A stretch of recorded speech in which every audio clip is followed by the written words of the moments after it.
when I think about how local businesses might participate in IoT, I think about how commerce is changing and how people discover products and how people discover services and how businesses can participate in that. And I think a lot of that's happening through social media and through the photos that people take.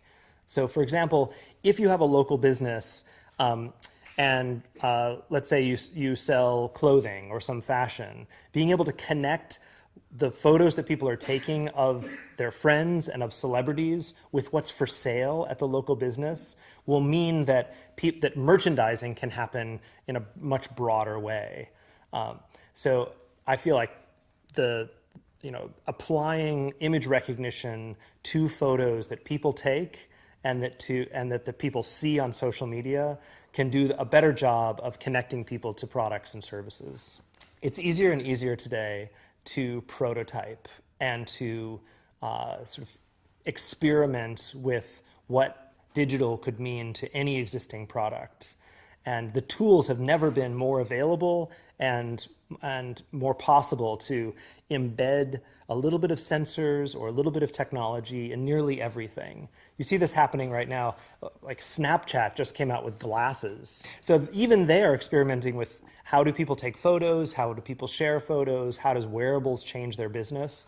And so I think for nearly every product category, whether you make pens or shoes or luggage, nearly every product category should start prototyping and should start being bold about thinking about how technology impacts or could impact their business and prototyping that future.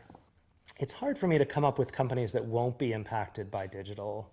I think Internet of Things certainly means that any existing product company should think about what a persistent connection to their customer might mean.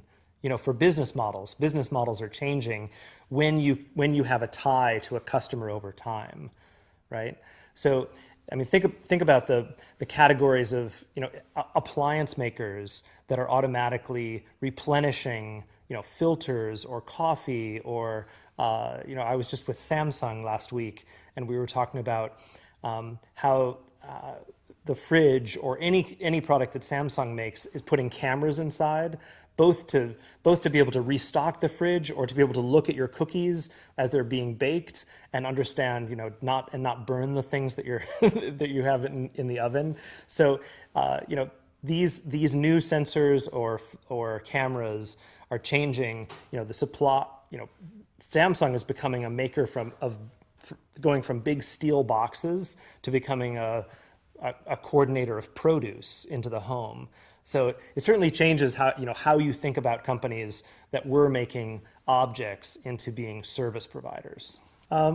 I do feel like, especially for cameras that are in public places like cities, we'd have to think really carefully about how long are we retaining those photos, who has access to see them, and in that case, I think it's really important to actually not retain the photos, but just to get rid of them. To retain information, but not to retain the photos themselves. The industry calls this obfuscation. So it's it's a privacy by design by not retaining data.